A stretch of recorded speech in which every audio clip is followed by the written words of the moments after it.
Hello friends, welcome to Jenai cooks. Friends, சொரக்காய் வச்சு இந்த அளவுக்கு சூப்பரான ஒரு குழம்பு வைக்க முடியுமான்னா கண்டிப்பாக நீங்கள் நம்பவே மாட்டீங்க. அவ்வளோ சூப்பராக இருக்கும். இது பார்த்தீங்கன்னா லஞ்சு, டின்னர், காலைல பிரேக்ஃபாஸ்ட்டு எல்லாத்துக்குமே வச்சுக்கலாம். இட்லி தோசைக்கும் நல்லாயிருக்கும், அதேமாதிரி சாப்பாட்டுக்கும் நல்லாயிருக்கும், சப்பாத்திக்கும் நல்லாயிருக்கும். இது மெயினாக தோசைக்கு ரொம்ப ரொம்ப சூப்பராக இருக்கும். இது என்னோடய ஸ்டைலுங்க, நான் வைக்கிற மெத்தட் இது. கண்டிப்பாக நீங்களும் ட்ரை பண்ணி பாருங்கள். என்ன குழம்பு வைக்கிறதுன்னு நம்ம யோசிச்சிட்ருப்போம். இந்த மாதிரிலாம் நீங்கள் ட்ரை பண்ணி பாருங்கள், விதவிதமாக சாப்பிட்லாம். கண்டிப்பாக இந்த மாதிரி குழம்பு ரெசிபீஸ்லாம் வேணும்னா ஜெனி குக்ஸ் சேனலில் மறக்காமல் சப்ஸ்கிரைப் பண்ணி வச்சுக்கோங்க. நிறைய குழம்பு வெரைட்டிஸ், பொரியல் இதெல்லாம் இருக்கும். நம்ம அன்றாட என்னென்ன செய்வோமோ அந்த மாதிரி அதிகமாக வெரைட்டி இல்லாமல் டெய்லி சமைக்கிற வீடியோலாம் நம்ம இதில் இருக்கும்.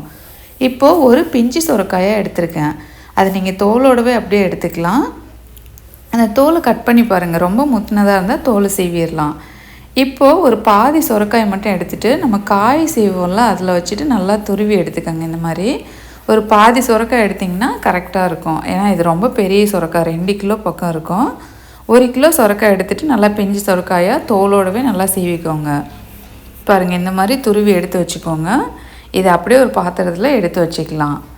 கண்டிப்பாக ட்ரை பண்ணி பாருங்கள். ஏன்னா சுரைக்காய் வந்து நம்ம சாம்பாரில் போட்டு செய்வோம், கூட்டு இந்த மாதிரிலாம் செஞ்சுருக்கோம். இந்த மெத்தடில் செம டேஸ்டியாக இருக்கும். துருவி வச்ச சுரைக்காய் அப்படியே இருக்கட்டும். இப்போ ஒரு பாத்திரத்தில் கொஞ்சம் ஆயில் சூடு பண்ணிக்கோங்க. அதில் 2 பெரிய வெங்காயம் போட்டு 1 டீஸ்பூன் சீரகம் போட்டுக்கோங்க. 1 அல்லது 3/4 டீஸ்பூன் அளவுக்கு போட்டுக்கலாம். 1 டீஸ்பூன் அளவுக்கு மிளகு சேர்த்துக்கோங்க. சேர்த்துட்டு இதெல்லாம் சேர்த்து நல்லா வதக்குங்க. வெங்காயம் வந்து நல்லா வதங்கட்டும். நல்லா வதங்கினதுக்கப்புறமா ஒரு 3 தக்காளி இது கூட கட் பண்ணி போட்டுக்கோங்க. அதையும் சேர்த்துட்டு நல்லா வதக்கலாம். 3 தக்காளி எடுத்துருக்கேன். அதில் கொஞ்சமாக எடுத்து வச்சுக்கோங்க, கடைசியாக குழம்பு தாளிக்கிறதுக்காக வேணும். அதே மாதிரி 3 வெங்காயம் நான் கட் பண்ணி சேர்த்துருக்கலாம். அதில் கொஞ்சம் வெங்காயம் மட்டும் நான் எடுத்து வச்சுருக்கேன். இப்போ கொஞ்சமாக உப்பு சேர்த்துட்டு நல்லா வதக்கி எடுத்துக்கோங்க. சீக்கிரமாக வதங்கி வந்துடும்.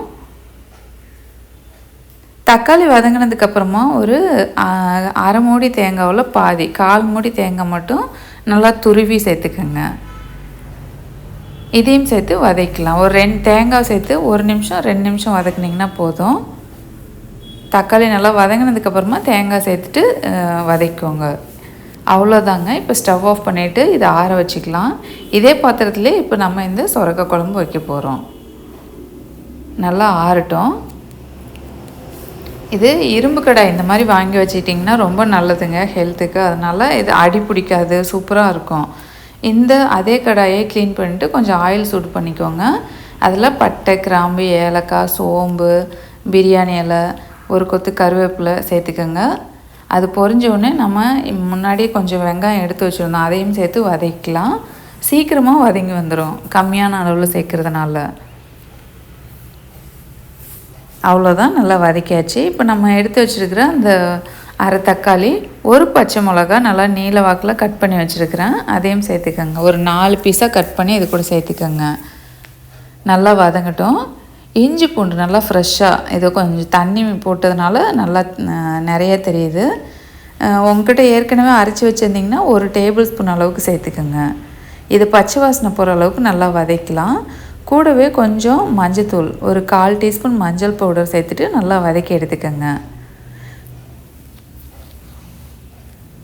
அவ்வளோதாங்க, நல்லா பச்சை வாசனை போகிற அளவுக்கு வதக்கியாச்சு. மிளகாத்தூள் உங்கள் காரத்துக்கு ஏற்ற மாதிரி போட்டுக்கலாம். நான் 3/4 டேபிள் ஸ்பூன் அளவுக்கு போட்டிருக்கேன்.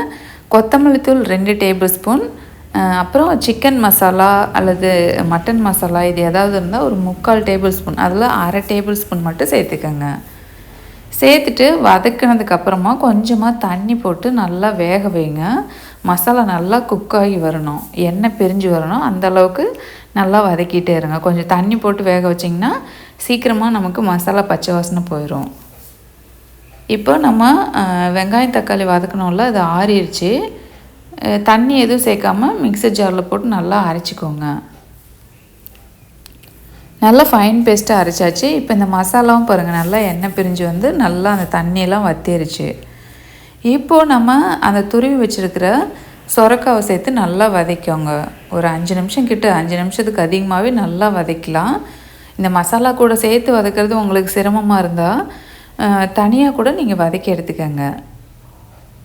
சொரக்காயில் கொஞ்சமாக எண்ணெய் சூடு பண்ணிவிட்டு சொரக்காய் போட்டு நல்லா தனியாகவே வதக்கி எடுத்துக்கோங்க. இப்போ நான் ஒரு 5 நிமிஷம் கிட்ட நல்லா வதக்கிட்டேன். நல்லா வாசனையாக இருக்குது இந்த சொரக்காய் சேர்த்ததுக்கப்புறமா. அவ்வளோதான். இந்த மாதிரி சுருண்டு நல்லா வந்ததுக்கப்புறமா நம்ம அரைச்சி வச்சுருக்கிற மசாலா இது கூட சேர்த்துக்கோங்க. தக்காளி வெங்காயம்லாம். அவ்வளோதாங்க. சூப்பராக இது மசாலாலாம் நம்ம ஏற்கனவே வதக்கி தான் அரைச்சிருக்கோம். ஒரு 2 நிமிஷத்துக்கு இந்த மாதிரி அந்த காய் கூட சேர்த்து நல்லா வதக்கி எடுத்துக்கோங்க. இது இந்த குழம்புக்கு தண்ணி அதிகம் சேர்க்க வேண்டாம், கொஞ்சம் திக்காகவே இருக்கட்டும். அப்போ தான் சப்பாத்தி கூட தோசை கூடலாம் பிச்சு சாப்பிட்றதுக்கு அவ்வளோ சூப்பராக இருக்கும். சாப்பாட்டு கூட செம்ம டேஸ்ட்டாக இருக்கும், எந்த ஒரு தொட்டுக்கிறதுக்குமே தேவையில்லை. இப்போது கொஞ்சமாக அந்த மிக்சர் ஜாரில் தண்ணி சேர்த்து நான் ஊற்றிருக்கேன். எக்ஸ்ட்ராவாக இன்னும் ஒரு 200 ml கிட்ட தண்ணி இருக்கும் சேர்த்துருக்குறேன். அவ்வளோதான். இந்த அளவு திக்னஸ் வரணுன்னா எவ்வளோ தண்ணி வேணுமோ அந்தளவு சேர்த்துக்கோங்க. சேர்த்துட்டு தேவையான அளவு உப்பு போட்டுக்கோங்க. உப்பு போட்டு நல்லா கொதிக்க விடுங்க. ஒரு 10 நிமிஷம் கிட்ட நல்லா கொதிக்கட்டும். குழம்பு நல்லா சூப்பராக இருக்கும்.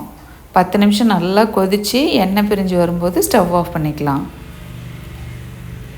பார்த்திங்களா, எண்ணெய் பிரிஞ்சு நல்லா குழம்பு கொதிச்சிருச்சு.